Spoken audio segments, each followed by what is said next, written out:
ഞാൻ വണ്ടി ബുക്ക് ചെയ്തിട്ട് അതിന് കുറച്ച് നൂലാവലകളൊക്കെ ഉണ്ടായിരുന്നു.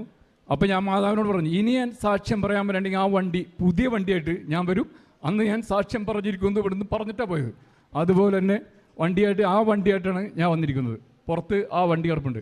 അത് തന്ന മാതാവിനും അമ്മമാതാവിനും തിരുക്കുമാരനും 1 കോടി നന്ദി അർപ്പിക്കുന്നു. അത് കഴിഞ്ഞ് എൻ്റെ വൈഫിൻ്റെ കയ്യിൽ സോപ്പ് പൊടി തൊടാൻ പറ്റില്ല. വെള്ളത്തിലേക്ക് കഴിഞ്ഞാൽ കംപ്ലീറ്റ് തൊലി ഇങ്ങനെ പോയിക്കൊണ്ടിരിക്കുമായിരുന്നു. എല്ലാ ദിവസവും പ്രാർത്ഥന കഴിഞ്ഞാൽ ഞാൻ തേച്ച് കൊടുക്കുമായിരുന്നു കൈ. ഇപ്പോൾ അവളുടെ കയ്യിൽ ഇപ്പോൾ വെള്ളത്തിൽ മുട്ട ഒരു കുഴപ്പമില്ല. ഇങ്ങനെ ഇരുന്നില്ല. വെള്ളയപ്പം നമ്മൾ വെള്ളത്തിലിട്ട് അങ്ങനെ ഉണ്ടാവും, അതുപോലെ ആവും. ഇപ്പോൾ കൈ ഒരു കുഴപ്പമില്ലാതെ നോക്കുന്നു. പിന്നെ വീട്ടിൽ പ്രാർത്ഥന ചൊല്ലാനായിട്ട് ഇപ്പോൾ 3 മക്കളാണ്. 3 പേർക്കും ഒരേ ദിവസം വെച്ചേക്കുന്നത്. ഇടിയാണ്. എല്ലാ പ്രാർത്ഥനയും അവർക്ക് ബൈ ഹാർട്ടാണ്. അപ്പോൾ ഒരു ദിവസം ഒരാൾ ഇങ്ങനെ വെച്ചിരിക്കുകയാണ്.